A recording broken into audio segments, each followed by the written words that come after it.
After traveling 25 kilometers, the speed of the car increases by one-fourth of its original speed. Due to this, the car reaches 30 minutes earlier on its destination. If the speed of the car increased 10 km before, then it reaches to its destination 32 2 by 5 minutes earlier. Then find the distance traveled by the car. तो वो हिंदी में क्या बोल रहा है? 25 kilometre की दूरी तय करने के बाद एक कार अपनी सामान्य चाल को 1/4 से बढ़ा लेती है। मतलब अगर पहले उसकी चाल 4 थी तो अब बढ़कर कितनी हो जाएगी? 5। ठीक। और ऐसा करने पर वो 30 मिनट ना जल्दी पहुंच गई। अगर कार की गति में परिवर्तन और 10 किलोमीटर पहले हो जाता तो उस केस में ये 32 2 बाय 5 मिनट पहले पहुंच जाती। तो बताइए कार ने कुल कितनी दूरी तय करी? थोड़ा सा डायग्राम बना के चीजों को समझेंगे तो बेटर समझ में आएगा। हुआ क्या था, कार ने यहाँ से चलना चालू करा। कितनी गई? 25 किलोमीटर। ठीक, मैं मान लेता हूँ ये दूरी है मेरे पास 25 किलोमीटर्स। इसके बाद इसकी स्पीड बढ़ गई और स्पीड बढ़ने के कारण ये अगर इसका डेस्टिनेशन पॉइंट है तो वहां पर 30 घंटे पहले पहुंच गई। मतलब मैं इसको -30 लिख रहा हूँ। -30 इसलिए कि मुझे क्लियर रहे कि 30 मिनट पहले पहुंची है। अब क्या बोलता है प्रश्न, अगर वो 10 किलोमीटर पहले ही अपनी स्पीड बढ़ा लेता, मतलब यहाँ से जब चलना चालू करता तो यहाँ तक पहुंचकर अपनी स्पीड बढ़ा लेता, तो ये दूरी 10 किलोमीटर अगर मैं मान लूं, इसका मतलब सेकंड केस में उसने अपनी स्पीड यहीं बढ़ा ली। ऐसा करने पर उसको यहाँ तक पहुंचने में कितना टाइम लग जाता? 32 2 बाय 5 मिनट पहले पहुंचता। ये बनेगा माइनस का 32 2 बाय 5। ठीक। Find the distance travelled by the car. हमें ये पता करना है कि कार ने कुल कितनी दूरी तय करी। आइए देखते हैं। स्पीड जो है वो इनिशियली अगर मैं मान लूँ 4 है तो बढ़ती कितनी से है? 1/4 से, मतलब बढ़ी हुई स्पीड हो जाएगी 5। तो ओरिजिनल स्पीड अगर 4 है तो नई स्पीड हो जाएगी 5। अब ध्यान से एक बात समझिएगा, अगर मैं पहले और दूसरे केस को कंपेयर करूं, मैं इसको यहाँ पर उसी तरीके से समझा रहा हूं कि आगे चल के ट्रेन के एक्सीडेंट वाले क्वेश्चन भी आप बहुत अच्छे से सेम तरीके से समझ पाएंगे। इसी पैटर्न पे वो सारे सॉल्व हो जाएंगे। हाँ जी, मैं ये कह रहा था कि ये दूरी तय करने में लगा समय और दूसरे केस में ये दूरी तय करने में लगा समय समान होगा, क्योंकि यहाँ पर दोनों अपनी ओरिजिनल स्पीड से चल रही हैं।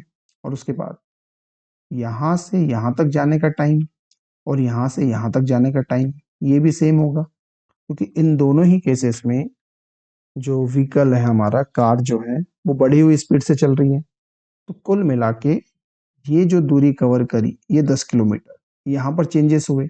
और अगर मैं इस पर्टिकुलर जगह की बात करूं तो देखिए एक बार 30 मिनट है और एक बार 32 2 बाय 5 मिनट है। मतलब ये 10 किलोमीटर की दूरी कवर करने में 2 सही 2/5 मिनट इसका डिफरेंस आ गया। Got the point? भाई पहले 30 मिनट 30 मिनट जल्दी पहुंच रही थी, फिर 32 2 बाय 5 इतना जल्दी पहुंच रही है। तो ये किसकी वजह से? क्योंकि इन 10 किलोमीटर को कवर करने में बाद वाले केस में कार ने अपनी स्पीड बढ़ा ली। अब स्पीड का रेशियो अगर 4 और 5 है तो बेटा टाइम का रेशियो बन जाएगा मेरे पास 5:4।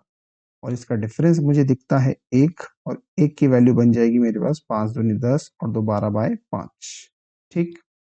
तो 5 की वैल्यू जो है वो मेरे पास बन जाएगी 12/5 इंटू 5। 5 से कटा 5, 12 मिनट। ये बेसिकली मिनट चल रहे थे, और अगर आर में कन्वर्ट करूं तो ये बन जाएगा 1/5। ठीक है। डिस्टेंस थी मेरे पास 10, टाइम आ गया 1/5। अगर मुझे स्पीड निकालनी है तो स्पीड निकल जाएगी डिस्टेंस अपॉन टाइम। ठीक है। डिस्टेंस 10 और टाइम मैंने निकाला 1/5, या फिर बन जाएगी 50 किलोमीटर पर आवर। और बेटा 50 किलोमीटर पर आवर जो है ये इसकी ओरिजिनल स्पीड निकलेगी। यहाँ तक बात आपको क्लियर हो गई होगी। तो ओरिजिनल स्पीड जो हमारे पास आई, आइए और लिख देते हैं। ओरिजिनल स्पीड हमारे पास बनती है ट्रेन इसकी कार की 50 किलोमीटर पर आवर। अब देखिए इसी को जब मैं आगे लेके चलूं तो उस केस में क्या हो रहा है कि शुरुआती 25 किलोमीटर तो उसने अपनी एक्चुअल स्पीड से कवर करा, मतलब ये वाला। और उसके बाद ये उसने बढ़ी हुई स्पीड से कवर करा। और यहाँ पर डिफरेंस कितना है 30। इस केस में मैं ये कह दूंगा कि इस 5 और 4 एक की वैल्यू अब की बार मुझे कितनी दी है 30। ठीक है, फिर से समझिएगा बेटा, एक की वैल्यू मेरे पास अब की बार जो बनेगी 30 बनेगी, क्योंकि ये पर्टिकुलर डिस्टेंस कवर करने में अब की बार 30 मिनट कम लगे हैं, है ना। तो एक की वैल्यू बनेगी 30, तो 5 की वैल्यू जो है वो मेरे पास बन जाएगी 150, और 150 का मतलब होता है 5/2 घंटे। 150 मिनट बन रहा है ये, और 150 मिनट को मैं कह सकता हूँ 2.5 घंटे या फिर 5/2 घंटे। ठीक।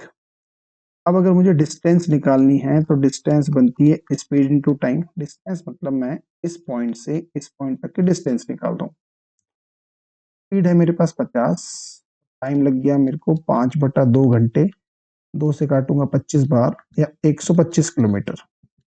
उसने मेरे से टोटल डिस्टेंस पूछी है, तो यहाँ से यहाँ तक की डिस्टेंस मेरे पास 25 है और इसके आगे की 125 है, मतलब टोटल डिस्टेंस बन जाएगी मेरे पास 150 किलोमीटर। मतलब बहुत ही अच्छा प्रश्न था, ऐसा प्रश्न जिसको सॉल्व करवा के सुकून सा मिल जाता है।